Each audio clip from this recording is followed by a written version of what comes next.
Chapter 21. Hate, jealousy, violence, despair, necessary to this existence, maybe, and yet also toxic stains on the fabric of life that binds us together. My conversation with Jacob left me feeling as if I had been gutted, my worst, desperate emotions ripped out in counterpart to his justified fury. But in some odd way, there was also a feeling of release that flowed through my family from his visit. It was almost as if there was some relief in sharing the burden of the nightmare with someone else. We were no longer alone on our island of despair. It did not take long to get Bella set up with the IV. Rosalie had no choice but to go along once Bella had made her decision, but she became much more supportive of the idea once Carlyle shared his theory that he thought the fetus was weakening as well. She and Bella touched and stroked Bella's stomach in concern, and shared a relieved smile the next time the fetus kicked Bella so hard that she gasped in pain. Bella was insistent that she did not want to be trapped upstairs in Carlyle's office, or the bedroom, so I suggested we set up the bed in the family room. Jasper, Emmett, and I quickly moved all the furniture and brought down the bed. Bella was settled in comfortably, while Carlyle set up the IV equipment and monitors, including a heart monitor, not really necessary, giving our hearing and perfect recall, but it satisfied Carlyle's desire to be doing something more. He also thought it would be helpful to have a running record that could be studied. Carlyle stood by Bella, her arm held gently in his hands. The idea of Carlyle inserting a needle into Bella's bloodstream had quickly cleared everyone out of the room, except Carlyle, Rosalie, and myself. "Bella," Carlyle said quietly, "you are very dehydrated, and so your veins have shrunk. I will do my best, but it may take a couple of tries to get the needle into the vein. I'm sorry." Bella stiffened slightly, but then smiled at Carlyle. "Just do what you have to do, Carlyle. I'll be fine." Then she turned her face to me. "Distract me," Bella said, looking up at me with a slight smile on her face. "Okay," I said. Carlyle began to swab the back of Bella's hand with an alcohol wipe.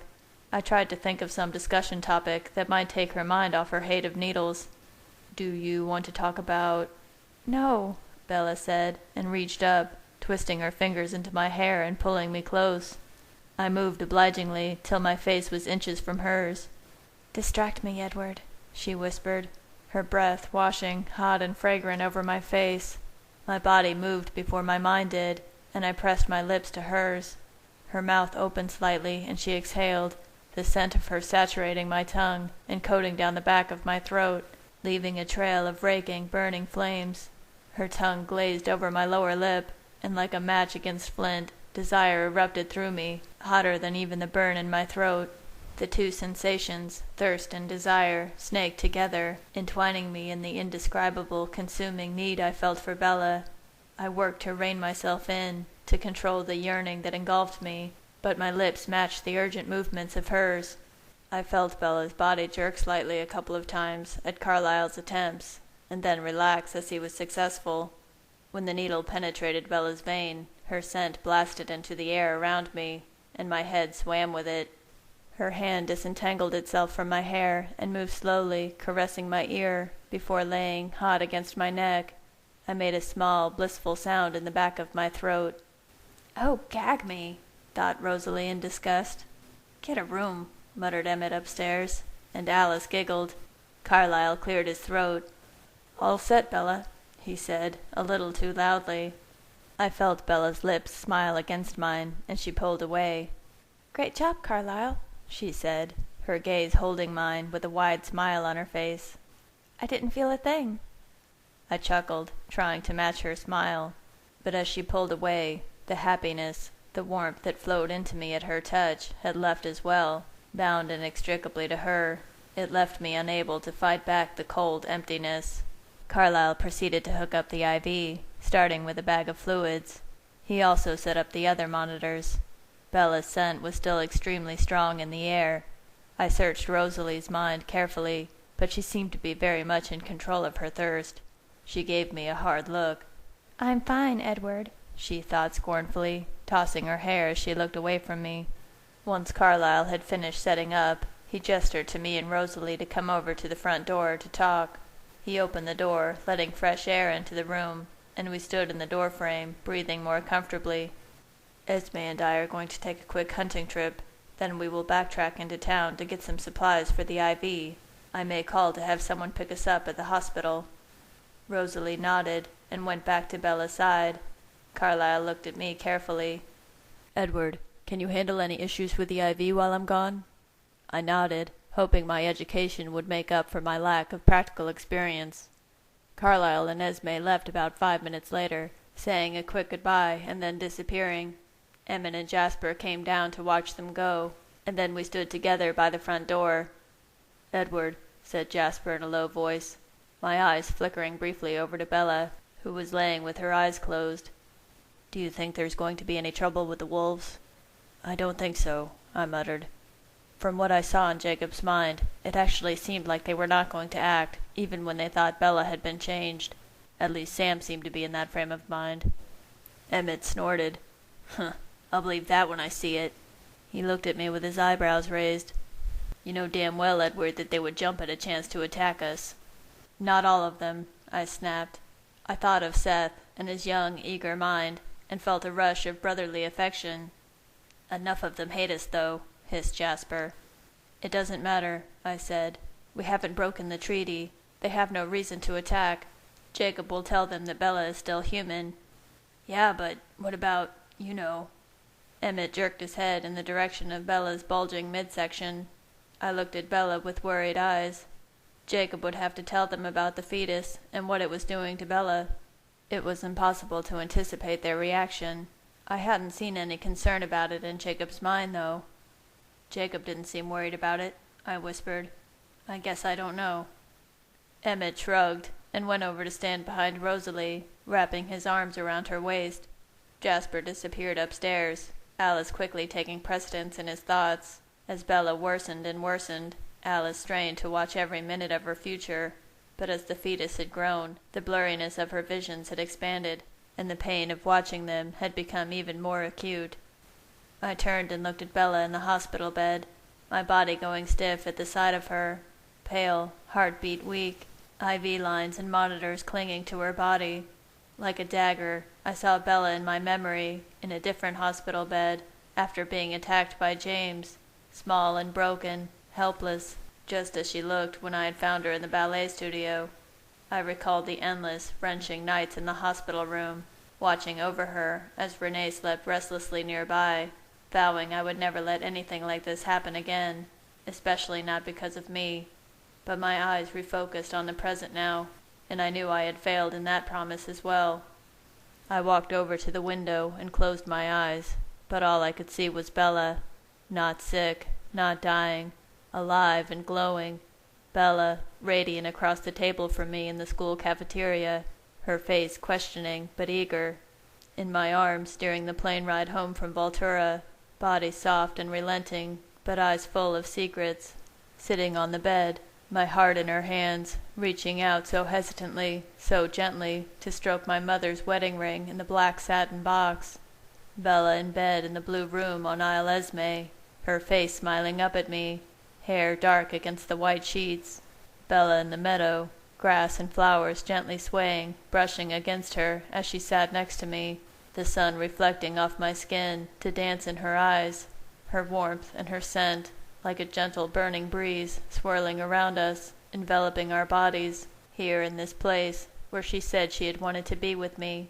The agony, the bliss, as I lay my head, so gently, so carefully against her chest, impossibly soft and warm, her skin like the sheerest silk, stretched over thin, curving panes of fragile glass, which might break at the slightest touch, and below that, her pulsing heart, rushing with blood, beating strong beneath my ear. It was the precious sound that meant she was alive and real, a precarious symbol of her humanity. The steady beats in my memory faded away then, and suddenly all I could hear was the weak, uneven beating of Bella's heart from where she lay in the bed. I reached my hand up and pressed my fingers against the glass, wishing I could grasp onto those memories, hold the happiness and the health and the promises, and make it real again. But I could feel the memory floating weightlessly through my fingers, and then it was gone. I was pierced suddenly by an overwhelming feeling of loss. Edward? Bella said suddenly. I started, unaware that she had awoken. Yes, I whispered, not turning to look at her, frightened of what my face might show. Why did you say that to Jacob today?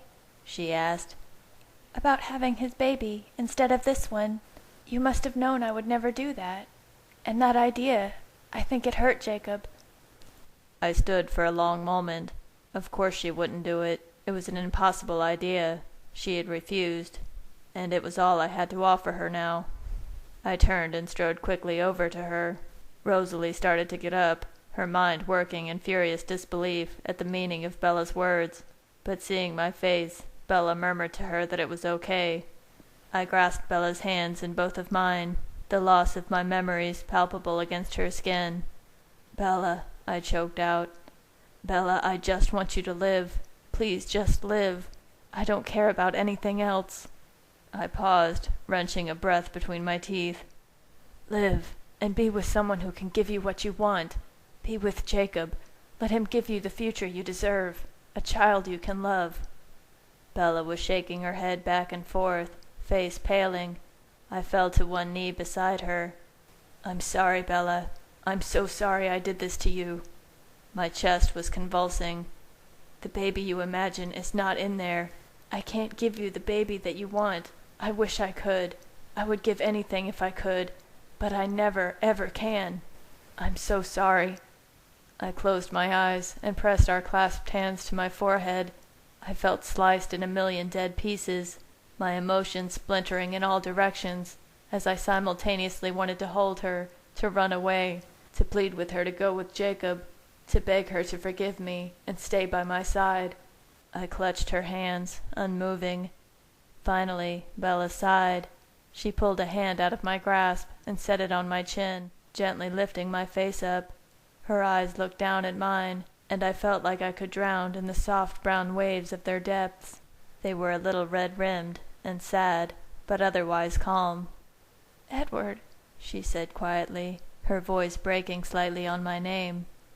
"You have it all wrong. I don't want just a baby." She paused, her brow furrowing. "I'm sorry. I never meant for you to think that. I want your baby. This one." She touched her stomach. "The one you have already given me. The part of you that is living and growing inside me." "But Bella," I whispered, "what if it's all the wrong parts of me? Not the parts you love, but the monstrous parts?" Bella's face flushed slightly, and her teeth ground together. Her fingers curled around my chin, keeping my face up. "Edward," she said, her voice hard, intent. "You are not a monster, and nothing you have helped create could be a monster either." She held my eyes. I didn't say anything. Bella had never wanted to believe in the monster in me. She saw this thought in my eyes, and she sighed, looking very tired. She lay back against the pillow, and I stood up next to her, still clasping one of her hands. "I love you," she said quietly. "I love you too," I whispered. Her eyes closed, and she was still for a few moments. "You're not a monster, Edward," she breathed, voice rough and thick with sleep. I raised her hand and pressed it against my lips, and then lay it gently on her chest. I stood, watching as Bella's breathing slowed and became even, lowering her into sleep. Rosalie's eyes were on me, and I heard a low hiss escape her lips. "What kind of jackass are you? You'd really agree to let that foul mutt put his paws all over her?" I didn't look up, trying to ignore her. "You really think she would give up this baby to spawn something from a dog?" Rosalie whispered aloud now, persisting in her attempts to infuriate me. I finally met her eyes. They were filled with angry taunting. "You can go to hell, Rosalie," I snarled quietly. Emmett was still behind her, his eyes wide as he pieced together the meaning of the words. "That's why you wanted Jacob to talk to her alone?" he thought in horror. "Have you gone crazy, Edward?" Rosalie wheeled around, staring at Emmett now. "And what about you? Holding me back from throwing that dog out. Are you back on his side now?" Emmett looked at her in surprise. "Rose, you know that's not true. How was I supposed to know he had such a twisted plan?" He looked back at me, incredulity on his face. "Leave him alone, Rose," I murmured. Rosalie hissed, smacking Emmett in the chest, and then whirling back to me. Ouch, thought Emmett. I don't think that helped, Edward. I'll say what I want, she snapped. And what? You're going to stick up for him now? After giving him the cold shoulder the past week? You think when you treat him like that it doesn't hurt him? She snarled. I looked in surprise at Emmett.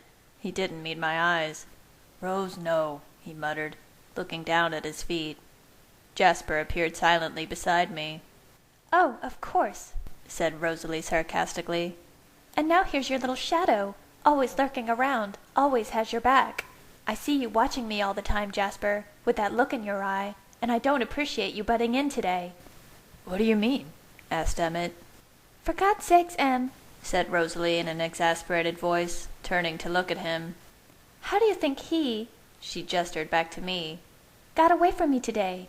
Didn't you realize why we were feeling so warm and fuzzy all of a sudden? Him. Her arm shot out, her finger pointing at Jasper. Get your finger out of my face, said Jasper, his voice low and cool. Alice was gliding down the stairs, watching the scene. Unbelievable, she thought. Carlisle and Esme aren't even gone 15 minutes, and everybody's at each other's throats. Comprehension spread over Emmett's face, and he glanced at Jasper, who suddenly looked abashed as he met Emmett's eyes. You were screwing around with us, Jas? Emmett said, annoyance and hurt in his voice. I wonder when he and Edward planned that out, he thought. It wasn't something we planned, Em, I said. We just... Get the hell out of my head, Edward, snarled Emmett. Hush, said Alice. You'll wake Bella. Alice pulled on my arm, and we all moved away from Bella's bed. Stay out of it, Alice, snapped Emmett. Don't talk to her like that, hissed Jasper. Screw off, Jasper, thought Emmett. Don't take this out on Jasper, Emmett, I said in a low voice. I told you to stay out of my head, Edward, Emmett exploded. His body was stiff, his face was angry and defensive. I'm so sick of you three and your damn gifts, always interfering, always trying to manipulate everything to go your way. Manipulating? Alice said, her voice disbelieving. How about the way Rosalie is manipulating Bella, keeping her scared and distrustful of Edward and Carlisle? Don't think we don't see what you're doing, Rose. She looked at Rosalie, her eyes hard. Huh, said Rosalie, narrowing her eyes and folding her arms across her chest.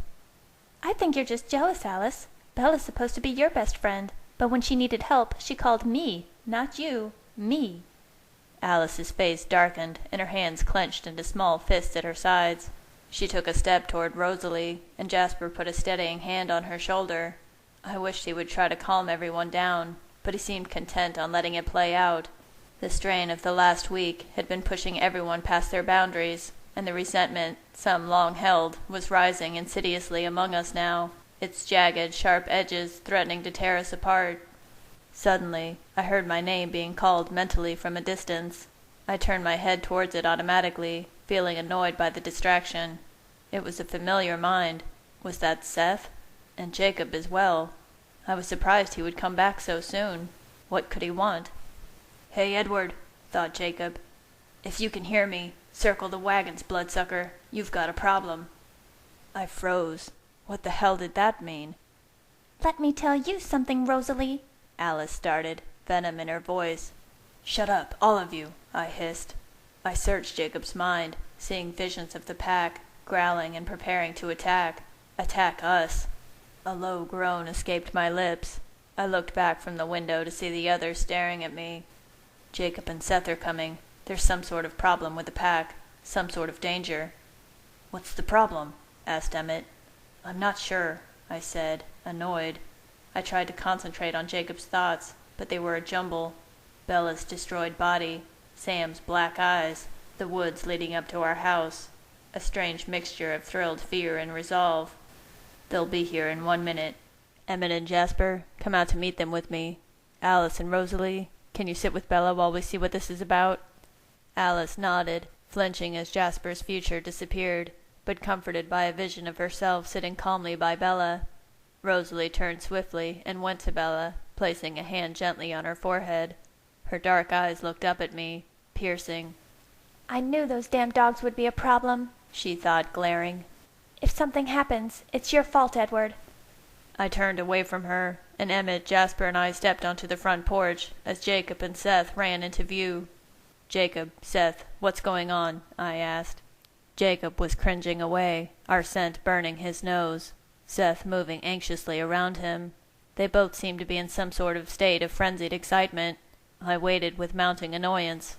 "Get on with it."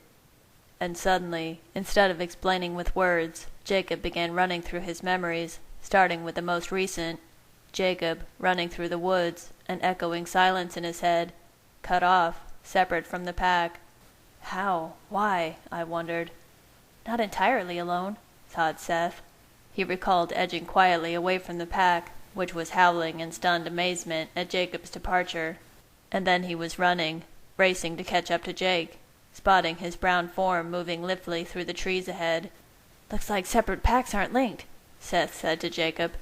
And then Jacob, standing nose to nose with Sam, their fur bristling, low growls rumbling. Ephraim Black's son was not born to follow Levi Yule's. Jacob was standing tall, defying Sam's alpha orders. What could possibly have driven Jake to leave Sam's pack? I thought, feeling a growing anxiety. And then Seth showed me Jacob, dragging his feet behind Embry and Quill, bound against his will to attack us. And then Jake in front of Sam, his stomach pressed in obedience against the dirt. "You, Jacob, are going to fight the Cullens with us," came the powerful voice of the alpha from Sam. Jacob listening to Sam strategize about how to kill my family. "Destroying the creature is our first priority." Seth sneezed, bowing under the alpha command. "How are you going to kill this creature?" asked Jacob. "Without killing Bella." They could not. The world around me exploded in a storm of red fury. They wanted to kill Bella, kill her in cold blood, to destroy the thing inside her that they deemed a threat, rip apart her fragile, soft body to kill another. "Bella's sacrifice is a heavy price," thought Sam. That was why Jacob and Seth were here. That was what would drive them to leave their pack and their home, what would compel Jacob to assert his alpha superiority against all his previous wishes. My muscles locked down as rage coursed through my veins, my mind a haze of fury and disbelief. I could barely register the rest of Jacob's story, as the pack decided they had no choice but to kill the monster, kill Bella, as they damned it, and damned her as well. Unnatural, monstrous, an abomination. I flew off the porch in blind fury. "They want to kill Bella," I snarled. I wish they were here in front of me, especially Sam. I would shred them to pieces myself before they ever touched her. I realized then that Emmett and Jasper, misunderstanding, were at my side, cold rage in their mind as they moved to kill the threat. Jazz, not them. The others. My teeth snapped together. The pack is coming, and we would destroy them.